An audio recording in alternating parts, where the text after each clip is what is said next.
harvest is slowly beginning in Nebraska. The USDA's latest progress report shows growers have combined 2% of this year's crop, a point behind the state's 5-year average pace. As we've told you before, allowing cows to graze corn stalks after harvest can be mutually beneficial for beef and crop sectors. Nebraska Extension's Rick Rasby joined us recently to explain why producers might want to consider it this year.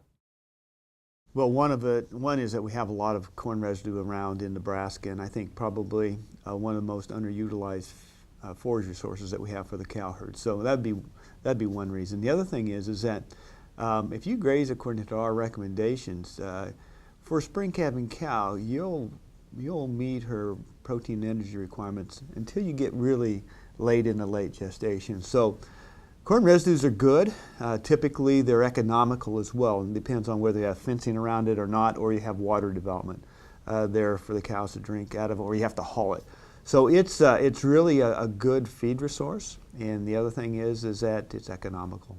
If you're trying to plan it out, how do you know right now how much residue might be out there? Well, it's all based on corn yield. So you can actually use our cornstalk grazing calculator, and it basically, you put in the yield of the corn and it'll calculate the amount of residue that's out there. Now our recommendation is to take half the husk and leaf, right? There's more than just husk and leaf out there. There's husk and leaf, cob and stalk. And cattle, when they graze corn residue, they're going to be selective grazers, in that they'll basically, you need corn left in the field first, but anymore there's not a lot of corn left out there. Them combines are like vacuum sweepers, and that's the way it should be. But corn followed by the husk and the leaf, and finally the cob and the stalk. And really the husk and leaf, the reason why they have that preference over the cob and stalk is because of palatability. So they'll select the most nutritious parts of that stock field, and the most nutritious, basically those are the items that help meet their requirements. How much do you want to play with stocking rates? Well, you know, the thing is that I would really stick close to our cornstalk grazing calculator, in that you take half the husk and leaf. And the reason is that you want to leave residue out there too. But the other part is that it really, we've done a lot of research at the University of Nebraska on this kind of grazing technique. And we know that if you take half the husk and leaf, that you'll not see any reduction in subsequent yield. So that's corn followed corn and corn soybean rotation. So that's why I'd stick pretty close to that, and it really does a much better job. When you force cows to graze the cob and the stalk, they are going to lose weight and body condition, because it just doesn't have the nutrients there to meet our requirements. Do you notice any difference between western Nebraska, central Nebraska, eastern Nebraska?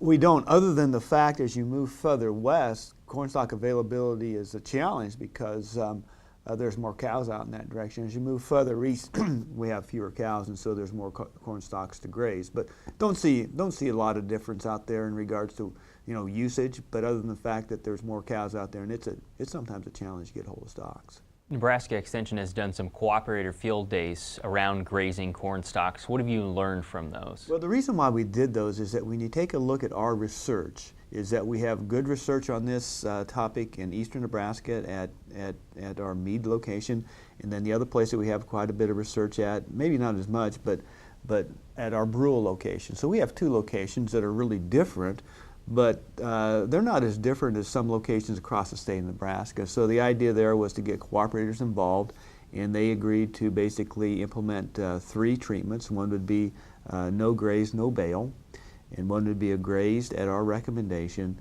and then one would be a baled. And when you take a look at, we measured all kinds of parameters out there, and when they grazed at our recommendation at all the locations, we saw no reduction in corn yield.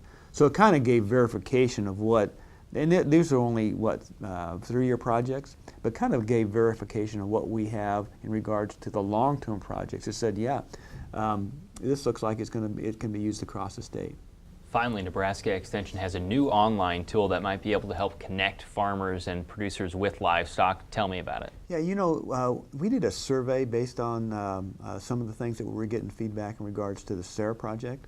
And one of those was I would graze if I knew where there were corn stalks available.